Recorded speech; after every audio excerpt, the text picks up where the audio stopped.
Hour or so that we've been here this morning, we've seen one parent nearly reverse over their own child while dropping them off on this corner here, and several vehicles that have pulled up outside the school here on the zigzag lines have seen the CCTV camera and then swiftly moved off. But at least 3 cars did stop here. The drivers are at serious risk of incurring a £70 fine. Stop and don't park here. Educating children to help educate parents. The council is hoping that this video will get the message across. They want schools to create their own versions. There's nothing more powerful than children and their pester power. I think they're masters at that, and I think if we can channel into that and get children to, as parents are pulling up in the car, say, "Mum, Dad, you can't park here. Stop and think, park somewhere else." I think that's going to be the most powerful thing. The CCTV car, it doesn't actually get across what they can do as an alternative. It's seen as a punitive measure, whereas education is about saying to these parents, just park 5 minutes away and walk in, and then you're not contributing to the congestion. There are no figures to prove that this scheme is working, yet anecdotally things seem to be improving. But every year there are new parents with children in school who look to save a few minutes by dropping off at the school gates. The risk is not worth taking. Michael Sibbett, ITV News, Nottingham. Good idea, isn't it, to use the children's pester power, as they called it. Now, thousands of amputees could have their lives transformed by new prosthetics that attach directly to their bones. Yes, 19 patients at the Royal National Orthopaedic Hospital have been trying out the new implant with amazing results. One of them said it's like he's been given his leg back. Ria Chatterjee has more. A 6-mile cycle to work wouldn't always have been this easy. 20 years ago, Mark lost his leg in a motorbike accident. In 2008, he became the second patient to swap his plastic socket for a new metal implant. When I had my socketed leg, I'd get home from wherever I was, I'd get into the flat. It'd be such a relief to take my leg off and, let the stump recover. And I think my internal picture of myself then was as a man with one leg. But then pretty soon after I had the implant and my recovery, my internal picture now is of a person with 2 legs. So it has been a complete revolution. This is very similar to the mineral part of natural bone, and it encourages bone to integrate with the implant, creating a lifelong interface. The implant is attached directly to the bone, and part of it penetrates out through the skin. What's important here is the distribution of weight. It improves the quality of life because it transmits the load through the skeleton rather than through these soft tissues, which means that there's no rubbing of those soft tissues, there's no pain associated with that transmission of load. Soft tissue grows in and around the implant, creating a seal which helps to prevent infection. And it just clicks on in the morning, and I can do whatever I want within the limits of the prosthetic, which are pretty small. I can walk as far as I like, I can cycle, I can climb mountains. Here he is climbing Mount Kilimanjaro, testing his own physical limits and testing technology that could transform the lives of thousands. Ria Chatterjee, ITV News. An incredible technology it is. Well, in a moment, the Invictus Challenge launched at Jaguar Land Rover's headquarters. We'll be hearing from Prince Harry, who was there.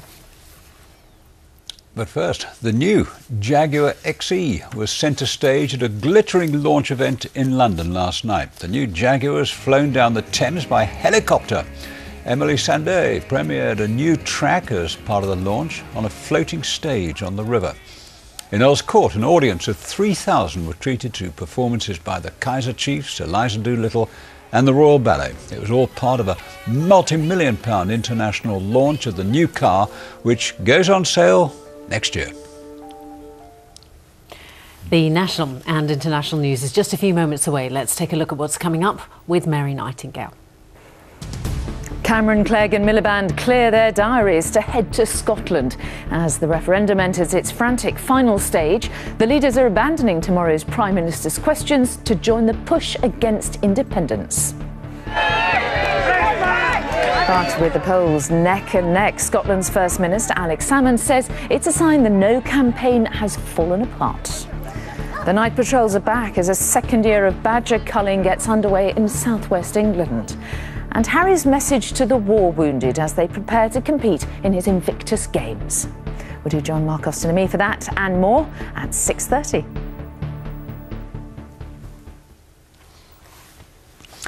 Now, back in June, we asked you to nominate your fundraising hero for the Pride of Britain Awards, and we wanted to hear about inspirational people who are passionate about their cause. As always, Central viewers rose to the challenge. And this week, we'll be hearing the stories of our 4 finalists, with the winner being announced on Friday. Now, that person will be going to the Daily Mirror Pride of Britain Awards in London in October. Tonight, though, we'll hear from a man who likes to do his fundraising the hard way. Stuart Kettle, who lives in Warwick, has raised nearly £50,000 for Macmillan Cancer Support by pushing himself to the limit. Jane Hesketh reports. This was Stuart's most recent challenge. In July, he pushed a Brussels sprout up Snowdon with his nose. It's the kind of madcap activity that's going to get you noticed even on a remote mountainside. But it's not the first time he's grabbed the public's attention. He's flown the entire coast of Britain in a microlight, cycled from Land's End to John O'Groats on a penny farthing, and run 7 marathons in 7 days on a giant hamster wheel. I try and make my challenges as wacky as possible. I kind of get an idea in my head, do I want to run, do I want to climb, do I want to paddle? And then once I've got that idea, I build around it and try and make it fun and engaging for people. So when I set myself these challenges, I don't even know whether I can complete them. But something just kicks in with me. When I'm actually on the challenge, the adrenaline kicks in and the people keep me going and yeah.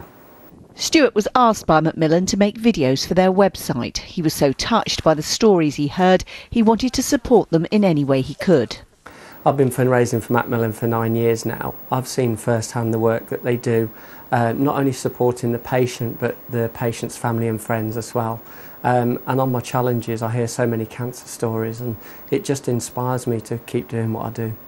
Last year, he walked the streets of his hometown of Coventry on a pair of stilts.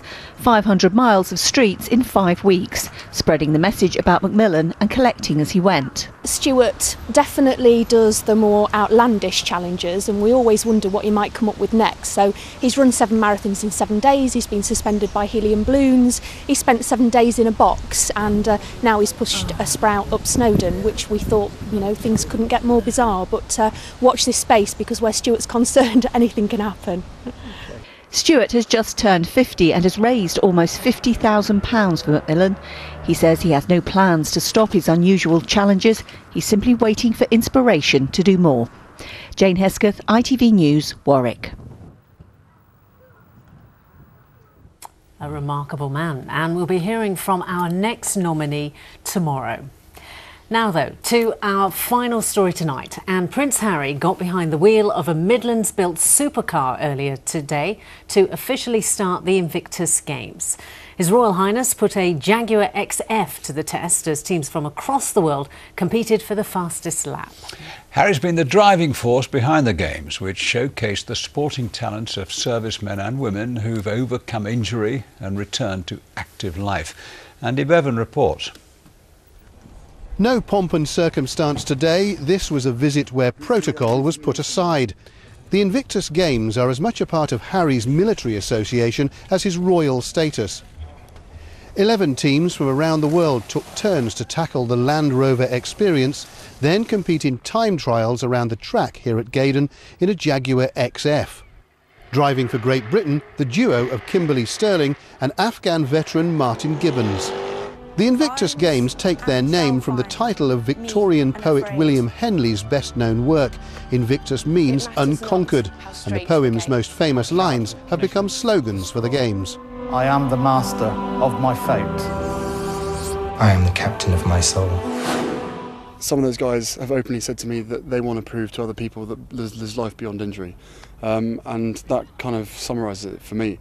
If they in their position can go through the process that they've been through and then get to where they've got now, then surely they're the fantastic role model for everybody else. For the men and women injured in the service of their country, they're the perfect way to show how they've made it through tough times. But it's raising awareness within the public of look, yes, we are injured, but look what we can do. And we're still part of a team. It's a great thing to be part of. Prince Harry has been campaigning to stage these games ever since his own time on the front line. Today he watched as the final 4 teams, including Great Britain, fought for the first medals of the games. For the international competitors, this could turn out to be one of the toughest challenges of the entire games. But for the Prince, of course, well, he chose to navigate. He seemed much happier, though, once he was behind the wheel himself. You certainly can't do this in the palace grounds. Jacob, he got shot in the head and drove me around an off-road Land Rover driving course. Was absolutely amazing. So from a personal pride point of view, to be able to sit next to him and watch him drive, I mean, that just, it just says that we've done the right thing, basically. After coming fourth, Great Britain didn't make it to the medal podium, but there were smiles and cheers from the Australian duo who took the first gold. The Invictus Games begin in earnest tomorrow in London, but today the Midlands played its part in making them a royal reality. Andy Bevan, ITV News. Fabulous, isn't it? Great that we've got the games in the UK, but Yeah. certainly in England for the first time as well. And Harry looks forward to being uncle again, with fairly calm about it. It's going to be an expensive Christmas for him, isn't it? It is, it is, yeah. I mean, you've got to admire him though, haven't you? He's got a certain cheek about him that you just can't help but like. Certainly is the case. Right, now, let's take a look at the weather forecast now for the next 24 hours. Here's Lucy Kite.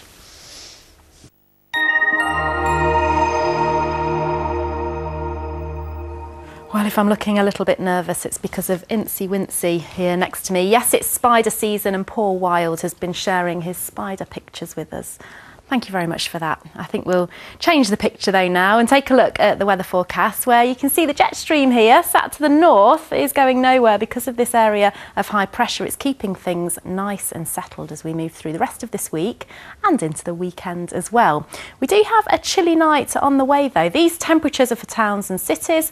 We're looking at around 5 or 6 degrees Celsius if you are out in the countryside. A dry night to come though, clear skies overnight, so we'll see that lovely moon once again, but we might just see 1 or 2 mist and fog patches. They won't be as extensive though as last night. They'll be quick to clear tomorrow morning as well to reveal some gorgeous sunshine through the morning, just like today. We are going to see a little bit more in the way of fair weather cloud bubbling up from lunchtime onwards, but still a decent day, and like today, temperatures reaching around 20 degrees Celsius, so feeling nice and warm in the sunshine, but then another chilly night to come, and that's what happens as we move through the rest of this week. It's a case of dry with sunny spells during the day and then chilly nights on the way. Highs during the day of 20 degrees Celsius. Bye for now.